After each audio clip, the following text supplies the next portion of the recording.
I told Mr. Washington I wanted to become a disc jockey. Someone asked me to tell this story.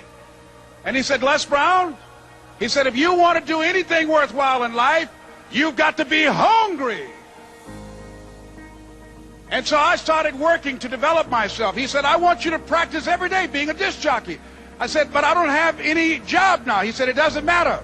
He said that it's better to be prepared for an opportunity and not have one than to have an opportunity and not be prepared.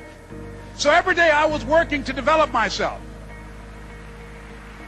And that's what you must do. And as I was working to develop myself, I applied for a job as a disc jockey, WMBM on Miami Beach. I went to a guy named Milton Butterball. I said, how you doing, Mr. Butterball? I'd like to get a job as a disc jockey. He looked at me, he said, you have any broadcast background? I said, no, sir, I don't. You have any journalism background? I said, no, sir, I don't. He said, we don't have any jobs available. I said, yes, sir. I went back to Mr. Washington and I told him, he said, don't take it personally.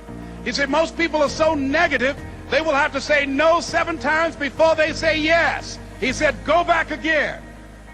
So I went back again. I said, how you doing, Mr. Butterball? My name is Les Brown. He said, I know what your name is. What do you want? I said, I'd like to know whether or not you have any jobs as a disc jockey, sir. He said, didn't I just tell you yesterday we didn't have any jobs? I said, yes, sir, but I know whether or not somebody got laid off or somebody was fired, sir. He said, no one was laid off or fired. Now get on out of here. I came back the next day. Hello, Mr. Butterball, how are you? He said, fine, what do you want now? I said, I'd like to know whether or not you got any jobs, sir. Didn't I tell you the last 2 days we didn't have any jobs? I said, yes, sir, but I don't know whether or not somebody got sick or somebody died, sir. He said, no one got sick or died. Now don't come back here and throw me out again. I came back the next day like I was seeing it for the first time. I said, hello, Mr. Butterball, how are you? He looked at me with rage. He said, go get me some coffee. I said, yes, sir.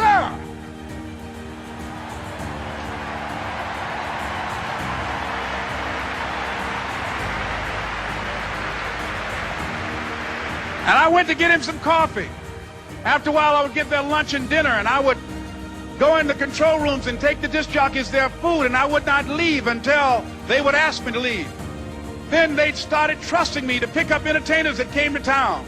Entertainers like the Four Tops and the Temptations and Diana Ross and the Supremes. I would drive them all over Miami Beach in the disc jockeys' big long Cadillacs. I didn't have any driver's license, but I was driving like I had some.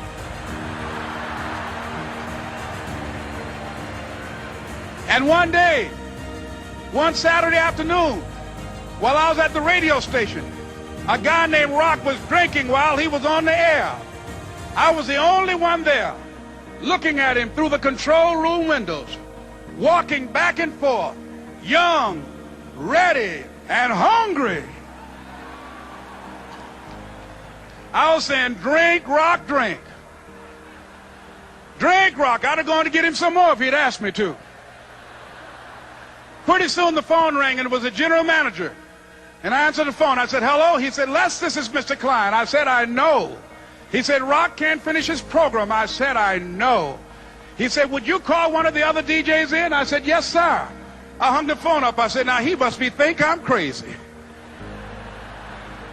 I called my mom and my girlfriend, Cassandra. I said, y'all turn up the radio and come out on the front porch. I'm about to come on the air.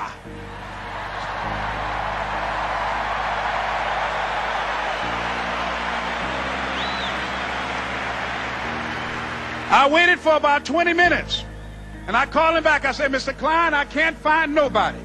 He said, young boy, do you know how to work the controls? I said, yes, sir. He said, go in there and don't say nothing here. I said, yes, sir.